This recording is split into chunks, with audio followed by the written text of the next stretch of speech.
Oi, gente, tudo bem por aí? Capítulo 17 de 2 Samuel. Bem-vindos ao Toque de Clay, você que está sempre aqui comigo, um beijo no seu coração, que você se sinta acolhido pelo Senhor, que minha voz penetre no seu coração e transforme sua vida num dia maravilhoso. Que o Senhor fale com você e te traga respostas, mesmo que você esteja ouvindo picadinho, como eu me ouço picadinho também. Que o Senhor complete no seu coração tudo que você precisa ouvir para o dia de hoje. Vamos lá, ontem nós vimos a traição de Ziba, né? Ziba mentiu, falou que Mefibosete ficou na cidade de Jerusalém porque ele queria ser rei. Davi se precipitou e deu tudo para ele. E vamos ver agora. Depois que Aitofel disse a Absalão, Aitofel era um conselheiro que era considerado um oráculo de Deus, uma pessoa muito importante, um dos conselheiros do rei, né? Uma curiosidade que pouca gente sabe é que Aitofel era um dos conselheiros do rei mais importantes, porque ele era avô de Betseba. Mas lá para frente, lá para os outros capítulos, não sei ao certo qual capítulo, mas a gente vai ver na genealogia, em alguma genealogia, que ele era avô de Betseba. Legal, né, saber disso. Por isso ele era tão assim respeitado, né? Ele era parente do rei, né? Ele era avô de... Por isso também que alguns teólogos acreditam que ele traiu, né, Davi. Ele se voltou contra Davi, ficou do lado de Absalão para se vingar do que Davi fez com Urias, né, com o ex-genro dele lá, né. Mas enfim, vamos lá. Depois Aitofel disse a Absalão: deixe-me escolher 12.000 homens e eu sairei esta noite para perseguir Davi. Eu o atacarei enquanto ele está cansado e desanimado. Ele ficará com medo e todos os seus homens fugirão. Então eu matarei somente o rei e trarei de volta todos os homens dele para o Senhor, como uma esposa que volta para o seu marido. Já que o Senhor quer matar somente um homem, o resto do povo será deixado em paz. Então, a estratégia de Aitofel era essa, né? Ele era um homem muito importante, um conselheiro importante, né? E ele falou, a estratégia é essa, eu vou pegar 12.000 homens, vou lá matar só o rei e trazer todo o resto de volta para Jerusalém para você ficar com um grande exército aqui. É uma estratégia boa, né? Dele. Vamos ver o que Absalão achou disso. Absalão achou que este conselho era bom. Todos os líderes israelitas também acharam legal essa ideia aí. Aí Absalão disse, chamem agora Uzai e vamos ouvir o que ele tem a dizer. Quando Uzai chegou, o outro conselheiro, que era fiel a Davi, que ele estava infiltrado ali, Davi mandou ele se infiltrar ali. Ela vai lá enganar o Absalão, finge que é amigo dele, mas você me traz todas as notícias. Quando Uzai chegou, Absalão disse assim, o conselho de Aitofel nos deu é este, devemos segui-lo? Se não, diga o que você acha que devemos fazer. E Uzai respondeu, desta vez o conselho de Aitofel não é bom. Claro, né? Que era um baita de um conselho, né? Imagina. 12.000 homens seguram os outros, a gente vai, mata o rei e traz todo mundo vivo para cá. É o conselho perfeito. Mas Uzai, como era amigo de Davi, né? Era fiel a Davi, falou, não, esse conselho aí não é bom, não. Esse conselho aí é ruim. O Senhor sabe que o seu pai Davi e os seus homens são lutadores valentes e que eles estão furiosos como uma ursa na floresta de quem rouba os seus filhotes. Esse versículo me lembrou meu pai. A minha irmã acordava de manhã muito brava. A Paty, ele falava, ela tá igual uma onça parida. Brava, né? Cuidando dos filhotes, muito brava. E o Uzai falou aqui, ó, ela tá como uma ursa na floresta quando roubam os filhotes dela. Tá muito brava. O seu pai é um soldado experiente. Durante a noite ele não fica com os seus soldados. Ele fica esperto, né? Ele não é uma pessoa à toa assim, né? Agora mesmo ele deve estar escondido numa caverna ou em algum outro lugar. Logo que Davi atacar os seus soldados, todos os que ouvirem falar a respeito disso dirão aos soldados que os soldados de Absalão foram derrotados. Então até os soldados mais corajosos, mesmo aqueles que são ferozes como leões, ficarão com medo, pois todos em Israel sabem que o seu pai é um grande soldado e que os homens que estão com ele são lutadores valentes. O meu conselho é que o Senhor... Peraí um pouquinho, vamos parar um pouquinho aqui. O que o Sai fez? O Sai usou o orgulho de Absalão. Ele aproveitou que o Absalão era metido, era exaltadinho, assim, falou, todo mundo sabe que Davi é um grande soldado, e aí ele vai saber, todo mundo vai espalhar que vocês foram derrotados, ele vai espalhar para todo mundo que vocês perderam, que vocês são ruins, tipo isso. Eles vão falar para todo mundo que vocês morreram e tal, e daí todo mundo vai atacar vocês são ruins demais e tal, e começou a falar assim, encher a cabeça dele, daí o orgulho dele, né, não quero ser ruim não, nós somos bons demais, eu não quero passar essa vergonha. Ele começou a usar isso. Aí Absalão pensou bem e falou, né, pois é, ele envenenou, ele fermentou, ele usou o orgulho, a mitideza de Absalão. Ele foi muito esperto, esse rapaz aqui. Vamos ver. Falar a respeito, dirão que os soldados de Absalão foram derrotados. Seus soldados foram derrotados. Então até o soldado mais corajoso, mais feroz como um leão, já olhei isso aqui, né? Pois todos os de Israel sabem que seu pai é muito forte. O meu conselho é esse, que o Senhor reúna de uma ponta a outra do país todos os israelitas, tantos quanto os grãos de areia do mar, da praia do mar, e que o Senhor mesmo os guie para a batalha.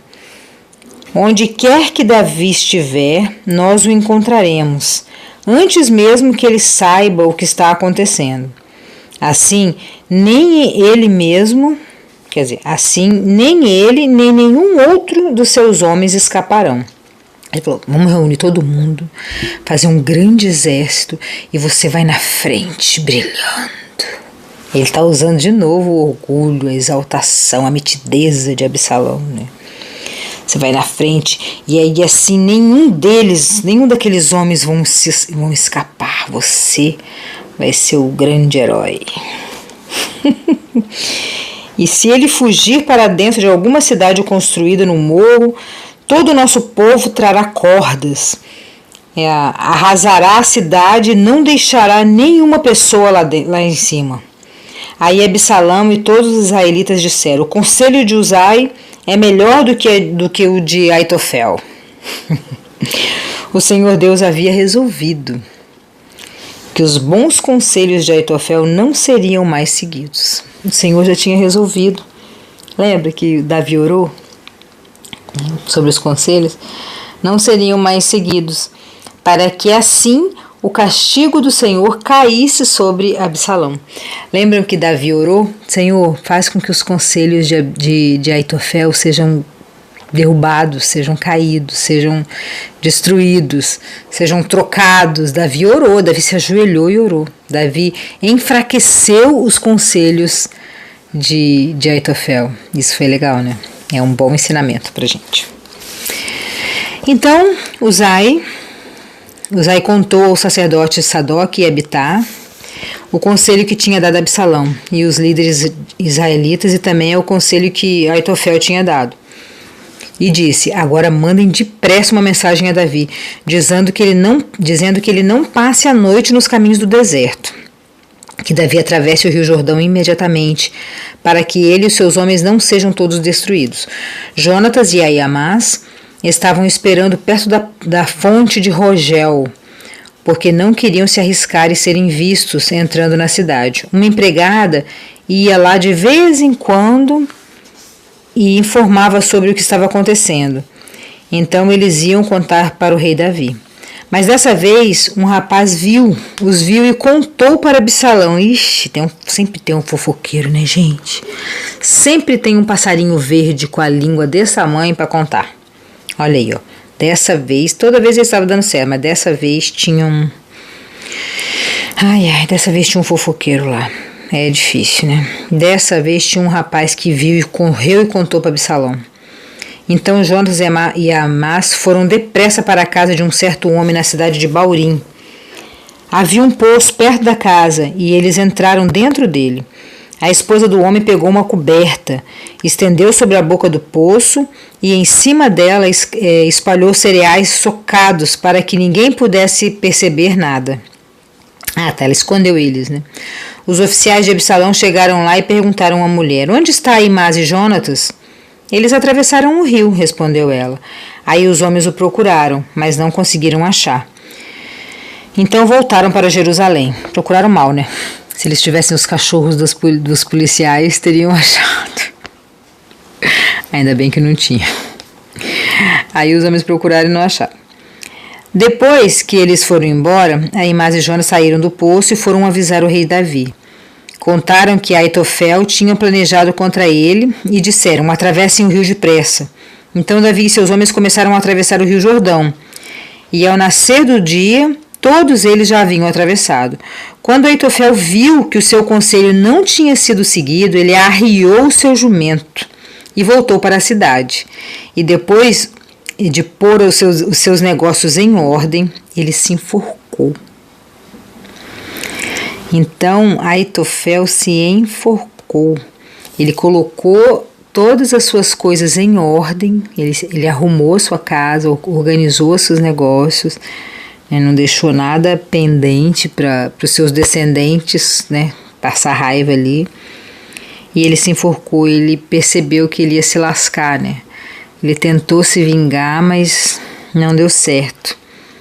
Porque Deus usa até as traições para provar que quem tem o controle, o domínio de toda a história é Deus. É Deus que tem o domínio. Não adianta você querer sacanear os outros.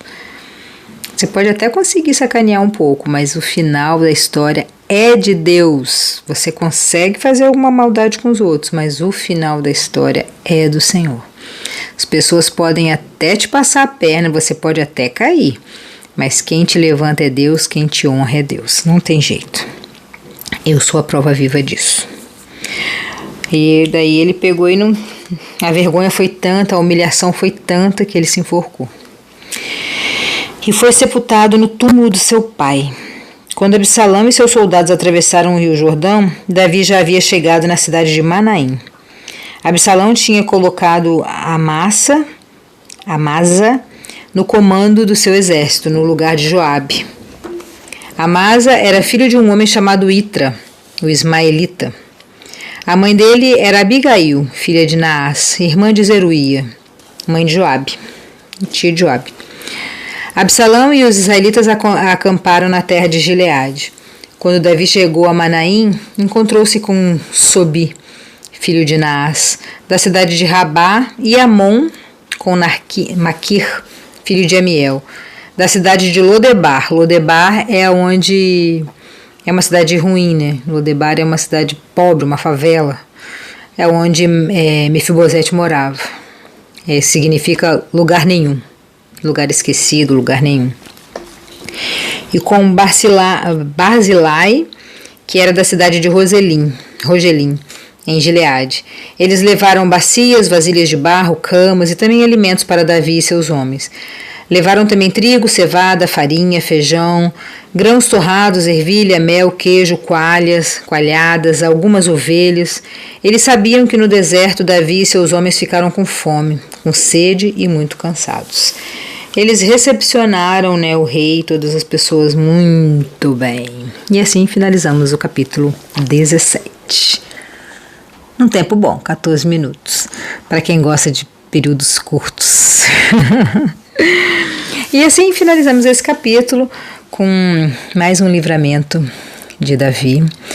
E o Senhor nos mostrando que quem é o dono da história é Ele, e Ele usa as traições, as perseguições, Ele usa toda a parte ruim, toda a parte boa, todas todas as intrigas, confusões, tudo ele reverte em coisas boas pra gente. Quando ele decide que a gente vai vencer, a gente vai vencer. E você pode trair a pessoa, você pode sacanear, você pode fazer maldade, você pode tentar matar, você pode até envenenar a pessoa. Mas ela vai ressurgir como fênix e vai brilhar, brilhar, brilhar como um vagalume na escuridão, porque se Deus determinou, é assim que vai ser. E é isso. Beijão no seu coração e até amanhã. Tchauzinho.